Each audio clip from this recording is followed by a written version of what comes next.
하나님께서 미가 선지자 시대뿐만 아니라 지금 이 시대의 성도이신 우리 하나님 백성들이 여러분들에게 하시는 말씀을 좀 살펴보고자 합니다. 먼저 미가서를 읽었는데요. 미가 선지자가 어떤 사람인지 한번 좀 살펴보면 좋겠는데요. 미가 선지자는 남유다의 요담 왕부터 히스기야 왕이 통치하던 시대까지 활동한 선지자입니다. 미가가 활동한 시대는 시대적으로 사실 굉장히 어둡던 시대였습니다. 주변의 강대국인 아수르가 계속해서 침공을 해왔으며요. 그리고 또 하나님의 백성인 이스라엘 백성들은 계속해서 산당에서 우상 숭배를 하고 있었습니다. 하나님께서 택하신 백성인 이스라엘 백성이 하나님이 아닌 금송아지에게 예배를 드렸고 또 1월 성신을 또 숭배하고 또 바알을 섬기고 또 아세라 목상을 가져다 놓고 거기서 끝난 것이 아니라 그 자신의 자녀들을 우상의 제물로 바치는 그러한 시대였습니다. 뿐만 아니라 오늘 읽지는 않았는데요. 미가서 3장 1절부터는 이스라엘의 통치자들이 정의를 아는 것이 마땅한 그들의 본분이지만 오히려 하나님이 기뻐하시는 선을 미워하고 악을 기뻐하며 오히려 백성의 가죽을 벗기고 그 뼈에서 살을 뜯어서 그들의 살을 먹고 있다라는 표현까지 나올 정도로 굉장히 도덕적으로도 타락해 있고 악이 창궐해 있는 시대임을 미가 선지자는 부각해서 미가서를 통해서 이야기를 하고 있습니다. 이런 시대적인 상황 속에서 오늘 말씀의 상반절, 오늘 말씀 6장 상반절은 흡사 법정의 모습을 보는 듯한데요. 하나님께서 하나님의 백성인 이스라엘 백성들을 법정에 세우시는 모습을 볼 수 있습니다. 그러는 과정에서 2절에는요 보면은 배심원으로 하나님께서 산과 땅을 세우시는 부분이 있고요. 그리고 3절에는 피고인 이스라엘 백성을 다그치면서 말씀하시는 부분이 있습니다. 우리 다 함께 우리 3절 말씀을 읽어볼까요? 시작. 이르시기를 내 백성아 내가 무엇을 내게 행하였으며 무슨 일로 너를 괴롭게 하였느냐 너는 내게 증언하라. 하나님께서 이스라엘 백성을 향해서 말씀하시는 사실 어투가 좀 느껴지지 않습니까? 너 한번 되돌아봐라. 내가 이스라엘 백성인 너희들을 위해서 무엇을 했냐? 내가 너희들에게 괴롭힌 적이 있냐? 너 한번 내게 한번 말해봐라. 그래서 이렇게 하나님께서 말씀하시는 거죠. 이 이야기는 무엇이냐면은 하나님께서는 이스라엘 백성을 위해서 정말 수많은 일들을 선한 일들을 베푸셨고 그들을 결코 괴롭게 한 일이 없었음을 하나님께서 말씀하십니다. 그러면서 이제 증거로 하나님께서 세 가지 사건을 말씀하시는데요. 첫 번째 사건이 뭐냐면요. 4절입니다. 4절에 첫 번째 사건은 애굽에서 종살이하고 있는 이스라엘 백성들을 하나님께서 돌아보시고 그들을 구출해내신 출애굽 사건입니다. 우리 성도 여러분들 잘 알고 있는 사건인데요. 이스라엘 백성들을 애굽에서 구해내시고 그들을 하나님께서 약속하신 땅, 젖과 꿀이 흐르는 땅이죠. 가나안 땅으로 인도하시기 위해서 하나님께서 그들에게 지도자 모세와 아론과 미리암을 보냈다라고 이야기하고 있습니다. 그들의 인도로 인해서 이스라엘 백성들은 여러 가지 어려움이 있었지만 무사히 출애굽에 성공을 했고 애굽에서의 노예 생활을 청산하게 됩니다. 그리고 두 번째로 증거를 제시합니다. 하나님이 그것은 뭐냐면요 5절 상반절인데요. 광야의 생활 속에서 모압 왕 발락이 발람을 통해서 이스라엘을 저주하려고 했던 사건입니다. 그 사건 속에서 하나님께서는 발람에게 나타나서 그로 하여금 발락 왕의 말대로 이스라엘을 저주하지 못하도록 하나님께 직접 친히 막으십니다. 사실 그 말씀을 좀 보면은 좀 기이한 일이 사실 발생하는데요. 성경에서 동물이 이야기하는 경우가 있습니다. 몇 군데 있습니다. 첫 번째는 잘 알고 계시듯이 하와를 꼬시는 뱀이 말을 하죠. 그리고 또 하나는 이 발락과 발람의 사건에 대해서 동물이 하나가 등장하는데요. 나귀입니다. 나귀. 발람이 타고 가던 나귀가 입을 열어서 말을 하면서 저주하러 가는 발람을 막은 사건이 있습니다. 거기서 끝나는 것이 아니라 발람이 오히려 이스라엘 백성을 저주하려고 갔지만 하나님이 그것을 바꾸셔서 오히려 하나님을 찬양하고 또 그 저주하게끔 했던 그 발락 왕이 오히려 하나님께 발람의 말을 따라서 하나님께 제사 지내는 일까지 바꾸십니다. 하나님께서 이 역전하시는 이 일들을 발락과 발람의 이 사건 통해서 보여줬죠. 그것을 또 증거로 이야기하고 있습니다. 그리고 또 세 번째로 증거하시는 사건은 5절 하반절입니다. 그것은 이제 시딤에서 길갈까지 있었던 일 전체를 통째로 이야기하는데요. 시딤에서는 미디안 족속과 이스라엘 백성들이 있었던 일인데요. 미디안 백성들이 자기 백성들의 여인과 이스라엘 백성들의 남자들을 좀 음행하게 하고 우상을 섬기게 하는 일들이 이 시딤에서 일어났습니다. 그 사건에 대해서 하나님께서 심판하셨던 사건을 의미하고요. 그 이후에 있는 그 길갈은 여러분들 잘 아시다시피 요단강을 건너는 사건입니다. 약속의 땅으로 가기 위해서 가장 마지막 관문이었던 요단강을 믿음으로 발을 내딛어서 건넌 사건이죠. 그 사건을 통해서 궁극적으로 하나님께서 인도해 주신 가나안 땅으로 이스라엘 백성들은 도달하게 됩니다. 그 사건을 세 번째로 이야기하고 있습니다. 하나님께서는 이 세 가지의 사건을 증거로 또박 제시하시면서 내가 너희들을 위해서 베푼 은혜들이 이렇게 너무나도 많다. 너희들을 위해서 잘못을 한 것이 없다라고 하나님께서는 이런 것들 이야기하십니다. 광야의 40년 생활, 물론 그 상황이 쉽지는 않았습니다. 그들에게 여러 가지 고난도 있고 어려움도 있었지만 결국은 궁극적으로 그 광야의 40년의 생활은 하나님께서 이스라엘 백성들을 트레이닝하시고 이스라엘 백성, 하나님의 진정한 백성으로서 그들이 잘 살아갈 수 있도록 하나님께서 연단의 과정을 밟으신 것입니다. 그걸 통해서 보면은 이 세 번의 사건을 통해서 하나님께서는 이스라엘 백성들을 계속해서 은혜들을 계속 떠올리면서 이것을 생각해봐라, 이것을 생각해봐라, 이것을 생각해봐라 라고 이야기하는 겁니다. 즉 하나님께서는 이스라엘 백성들에게 공의로운 분이시고 그들을 픽으로 세워서 지금 법정에 이스라엘 백성들을 끌고 와서 세우는데 이것이 그냥 무고하게 하나님께서 이스라엘 백성을 아무 이유 없이 법정에 세우시고 있는 것이 아니라는 겁니다. 명백한 이유가 있다라고 말씀하시는 겁니다. 하나님께서 이스라엘에게 베푸신 사실 은혜는 한없고 끝이 없기 때문에 그들을 법정에 세운 것 자체가 괜히 핑계 삼아서 혹은 겁박하고 혹은 여러 가지 고난에 일부러 빠뜨리게 하고 또 트집 잡고 그들을 괴롭게 하기 위해서 이 일을 하는 것이 아니라라고 하나님께서는 친히 말씀하고 계십니다. 그것은 궁극적으로 이런 걸 통해서 이 법정에 세운 것을 통해서 이스라엘 백성들이 죄를 회개하고 하나님께 돌아오게 하기 위함인 것입니다. 그리고 6절과 7절을 보면은요, 여기서는 이스라엘 백성의 반론입니다. 그 반론의 내용은 보면은 좀 당돌하다고까지 생각이 되는데요.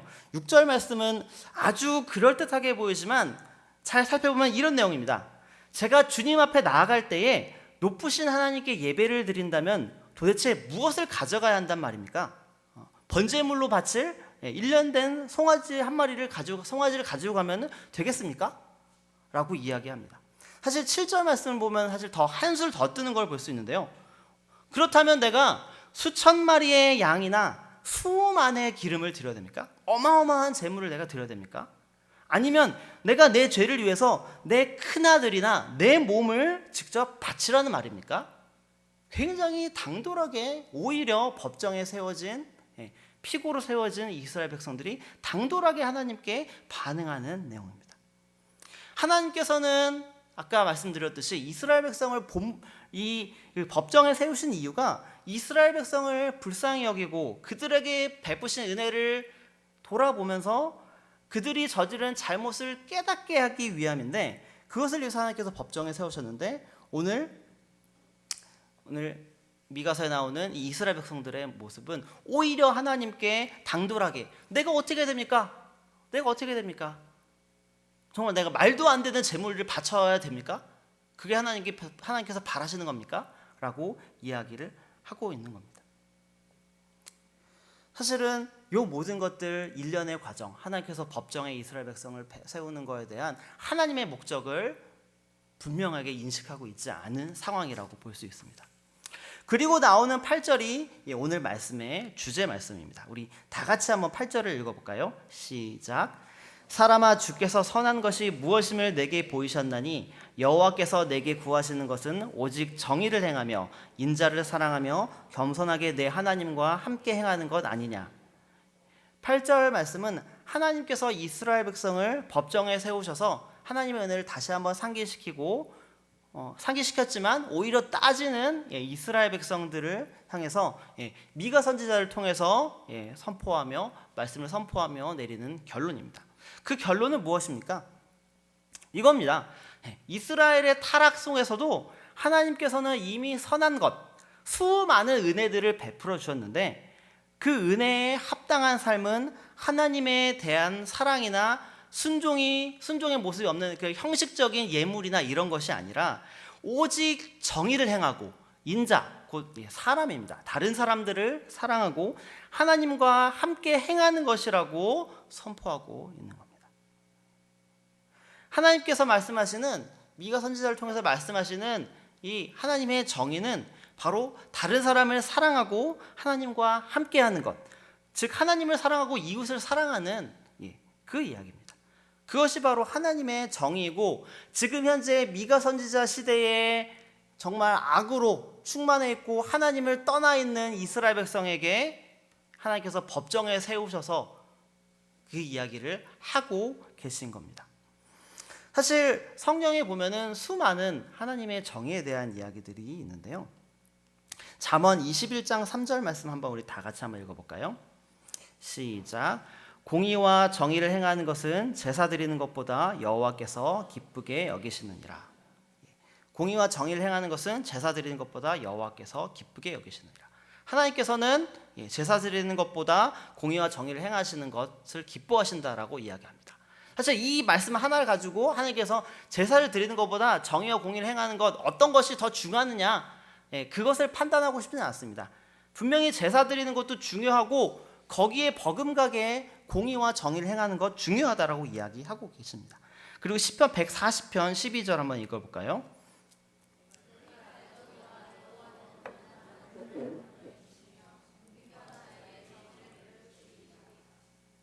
하나님께서는 고난을 당하는 자를 변호해 주시고 궁핍한 자들에게 정의를 베푸신다라는 말씀입니다.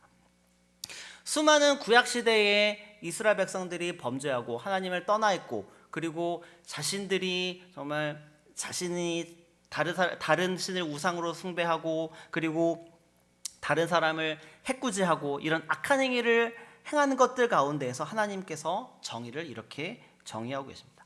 이뿐만 아니라 구약 시대에서 하나님께서 정의를 이야기한 부분들도 있지만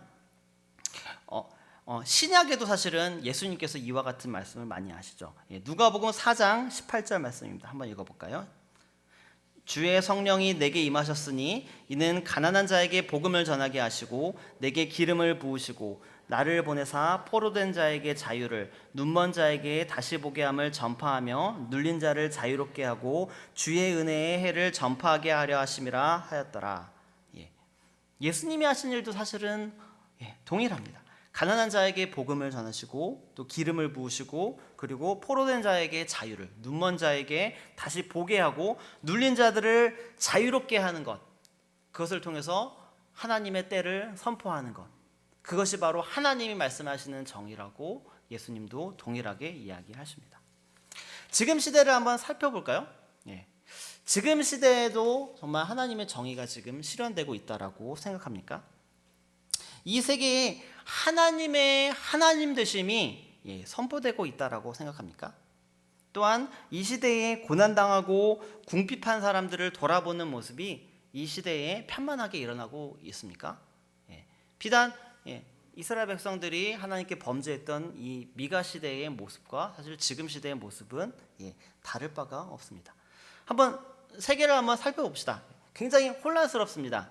수많은 테러가 일어나고요. 그리고 내전으로 인해서 수많은 난민들이 발생하고 있고요. 또 온갖 혐오 범죄로 사람들을 나누고 구분하고, 가진 것으로 나누고 구분하고, 그것으로 인해서 수많은 사람들이 고통을 당하고 있습니다. 또한 그리스도인들은 신앙을 지키는 것으로 인해서 복음을 예수 그리스도를 받아들인 것으로 인해서 고난을 받고 있는 사람들도 사실 많이 있습니다. 원래 11월은 전 세계에 있는 고난받는 교회들을 위해서 전 세계적으로 사실 기도하는 달인데요. 이따가 좀 이를 위해서도 좀 기도를 좀 하려고 합니다. 뭐 전 세계를 바라봤을 때에도 굉장히 안타까운 상황들이 있다면은 지금 한국 사회는 어떤가요? 사실 이 말씀을 지난주부터 제가 이제 준비를 했는데 말씀을 전하게 되는 오늘까지 오늘의 이제 상황이 좀 바뀌진 않을까 이런 생각을 했었는데 여전히 지금 복잡한 상황입니다. 딱히 뭐가 밝혀지거나 뭐가 이렇다라고 결정된 사항들이 없이 굉장히 혼란스러운 상황 가운데 있습니다. 지금 한국 사회에 일어나는 혼란스러운 정치적인 상황 그리고 경제적인 상황들을 보면 살펴볼 때 사실 많이 암담합니다. 사실 지금 일어나는 일련의 사건들이 진실이 명확하게 드러나고 있지는 않습니다. 진실이 드러나고 있는 과정이라고 생각하는데요. 정말 이 혼란한 시대 가운데에 진정으로 바라는 것이 있다라면은 그것은 정말 진실이 올바르게 드러나는 것이라고 생각합니다. 국정농단이 뭐 사실이든 사실이 아니든 명백히 밝혀지는 것이 중요하다는 겁니다. 그것이 정말 그 진실이 하나도 수면 위로 드러나지 않고 그냥 가라앉아서 그냥 사라지는 일이 묻혀서는 안 된다라는 이야기입니다. 만약에 진실이 밝혀진다면은 그로 인해서 하나님께서 이 대한민국을 향한 사회적인 정의와 하나님의 정의가 한국 사회에 하나씩 세워지는 그 과정일 거라고 생각합니다. 만약에 그 과정 가운데에 그런 정의가 실현되지 않고 있었던 모습들이 있다라면은 그에 응당한 사실 벌도 있어야 될 거라고 생각합니다. 어찌됐든 이 혼란스러운 상황 가운데에 우리가 주시해야 될 것은 무엇이냐면요, 바로 하나님의 정의가 이 땅에 실현되는 것에 우리는 관심을 두어야 한다는 겁니다. 이 자리에서 제가 좀 어린 목회자가 그리고 또 많은 것들을 또 뭐 알고 있고 뭐 정치적이나 혹은 또 이 신학적인 식견이 뛰어난 사람이 아닌 사람이 이 자리에서 좀 그 이야기를 해서 거북한 분들도 있을 거라고 생각합니다. 하지만 제가 이 말씀을 준비하면서 초점을 갖춘 거는 이 시대에 있는 상황들 가운데에 우리가 시선을 두자는 건 뭐냐면은 하나님의 관점에서 보자는 겁니다. 정치적으로 민감한 상황이기 때문에 따로 빼놓고 이야기하지 말자고 이야기하는 게 아니라 이 자리에서 선포하는 저도 바라보지 마시고 오직 하나님만 바라보고 우리가 나아가자라는 겁니다. 우리를 창조하시고 우리를 구원하시고 우리의 생사 화복 모든 것들을 인도하시는 하나님을 바라보자는 겁니다. 지금 시대의 모습이 하나님 보시기에 어떤지 집중하기 원합니다. 하나님 보기에 정말 이것이 올바로 가고 있는지에 대해서 포커스를 맞추면 좋겠습니다. 물론 교회 내에서도 이런 상황을 정치적으로 목소리를 내야 한다라고 이야기하는 사람도 있고요. 그리고 이것이 아니라 정말 하나님 뜻대로 이루어지길 우리가 조용히 기도하자라고 이야기하는 사람들도 계십니다. 뭐 다양하게 생각하는 사람이 있을 거라고 저는 생각합니다. 왜냐하면 하나님께서는 다양한 사람들을 창조하셨기 때문에 다양한 생각들이 일어나는 것들은 정말 자연스러운 일이기 때문입니다. 하지만 오늘 말씀을 통해서 주는 교훈은 뭐냐면은 바로 하나님의 정의는 바로 고통받는 자들을 돌아보는 겁니다. 이 시대의 암울한 하나님을 바라보는 거고 또한 고통받는 자들을 돌아보는 것입니다. 이 당시에 아까 말씀드렸지만 이스라엘 백성들, 특히 사실 왕과 정치를 하는 종교적 지도자의 타락으로 인해서 정말 하나님께서 법정에 세우셨지만, 물론 이스라엘 백성들이 많이 타락해 있었지만 정말 종교적인 지도자, 하나님께서 아까 모세와 아론과 미리암을 이야기한 것도 하나님께서 지도자를 세우시고 보내주신 것 자체가 하나님께서 이스라엘 백성들을 통해서 그런 일들을 행하기 위해서 보내셨다는 겁니다. 하지만 지금 미가 선지자의 시대에는 종교적인 지도자들이 타락해 있고 그런 것으로 인해서 이 법정에 어떻게 보면은 죄가 없을 수도 있는 이스라엘 백성들이 통째로 법정에 서 있는 모습이라는 겁니다. 결국은 소수의 정치인들로 인해서 소수의 이 시대의 종교적인 지도자로 인해서 고통을 받는 사람들은 정말 선량한 백성들이고 하나님의 백성들이고 지금 시대의 시민들이라는 사실입니다. 소수의 사람들이 자신의 욕심과 사리사욕을 채우려는 그런 욕심이 눈덩이같이 커져서 지금 이러한 상황들이 대한민국 사회에 일어났다라고 여겨집니다. 내가 지금까지 가져왔던 정치적인 신념에 맞춰서 기도하는 것은 옳지 않다라고 여겨집니다. 정말 이 상황 속에서 정말 내가 어떤 당이나 어떤 사람을 지지했기 때문에 내가 이야기한 것이 있기 때문에 내가 그 사람을 위해서 변론을 해야 된다라고, 그리고 그 사람을 위해서 기도해야 된다라고 생각지는 않습니다. 아까 이야기했듯이 하나님을 보면서 하나님의 정의가 이 땅에 실현될 것을 관심을 가지고 그것에 눈을 두고 기도해야 하는 것입니다. 그리고 다른 사람들을 사랑하는 사람들, 이 일을 통해서 고통받는 수많은 사람들이 있습니다. 그 사람들을 위해서 기도해야 합니다. 정말 내가 이 대한민국이라는 나라를 사랑하고 그리고 대통령을 사랑한다라면은 정말 이 일이 하나님의 정의대로 실현되고 있는지에 대해서 그것을 하나님의 정의대로 이것들이 마무리되도록 기도를 해야 한다는 겁니다. 무조건 잘못된 사실들을 덮어주는 것이 사랑이 아닙니다. 어떻게 보면 지금까지 수많은 사람들이 많은 잘못들이 있었지만 그것들에 대해서 아무것도 이야기하지 않는 것이 사랑이라고, 그것이 사랑이고 그 사람을 정말 품어주는 것이라고 생각했기 때문에 이 지경까지 왔을지도 모릅니다. 말씀을 준비하면서 이 말씀이 우리가 가지고 있는 신념으로 인해서 정말 우리 교회 안에 혹은 한국 교회 안에 혹은 전 세계에 있는 혹은 한국 사회에 있는 사람들에 대해서 분열을 주는 건 아닐까 사실 고민도 했습니다. 하지만 그것이 아니라 우리가 관심을 두는 곳이 어디냐에 포커스를 맞추시고 말씀을 보길 원합니다. 말씀을 통해서 하나님의 자녀인 우리가 분열하는 것이 목적이 아니라 우리가 정말 하나 되어서 이 시대에 어그러져가는 하나님의 정의가 어떻게 실현되어야 될 것인지에 대해서 관심을 가지고 기도해야 한다라는 겁니다. 분명한 것 한 가지는 있습니다. 그것은 무엇이냐면요, 하나님께서 이런 상황을 만드신 것 자체가 대한민국을 사랑하고 계시다라는 사실입니다. 하나님께서 이런 복잡한 상황들을 수면 위로 떠오르게 하신 것 자체가 하나님께서 이 땅의 사회적인 정의, 하나님의 정의가 실현되기를 원하신다라는 사실입니다. 그런 일들을 하나님께서 작업을 하고 계시는 것이라고 생각합니다. 말씀을 마무리합니다.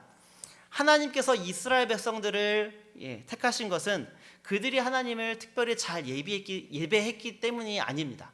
오히려 거꾸로였습니다. 그들은 하나님을 예배드리기보다는 우상 숭배하고 하나님이 계속해서 품어주실 때에 계속해서 도망가는 모습들을 보였습니다. 하지만 하나님께서 그들을 택하신 이유는 그들을 통해서 하나님께서 영광을 받으시고 이 세상에는 하나님의 정의를 보여주기 위함이었습니다.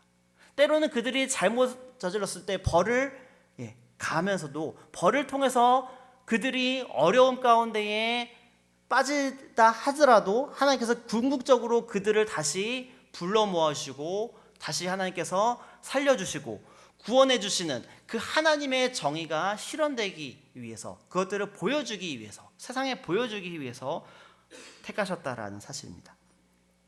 이 자리에 하나님께 예배드리고 기도하는 것은 너무나도 귀한 일입니다. 그 귀한 일이 먼저 하나님의 하나님 되심이 선포되어야 합니다. 그리고 한 걸음 더 나아가 하나님이 이 세상에 정의이신 분이란 분, 그런 것이 선포되어야 할 것입니다. 내 자신만의 신앙 또한 내 자신만의 제사 혹은 예배로 끝나서는 안 됩니다. 이 자리에 적어도 정말 금요일 날 이 자리에 모여서 기도하시는 여러분들은 정말 나의 죄만을 회개하고 나의 잘됨과 혹은 우리 가족들의 잘됨만을 기도하기 위해서 이 자리에 나오신 분들은 아니지 않습니까? 정말 이 땅에 어그러져 있는 하나님의 정의를 위해서 정말 그들의 죄가 바로 나의 죄라고 여기고 하나님께 회개하며 무릎 꿇고 나아가며 이 시대에 정말 억압받고 고통받는 사람들이 정말 예수 그리스도의 이름으로 자유를 얻고 회복을 얻고 구원을 얻는 일을 그 일을 향하기 위해서 기도해야 할 것입니다. 이 시간 좀 몇 가지 기도하면 좋겠는데요. 먼저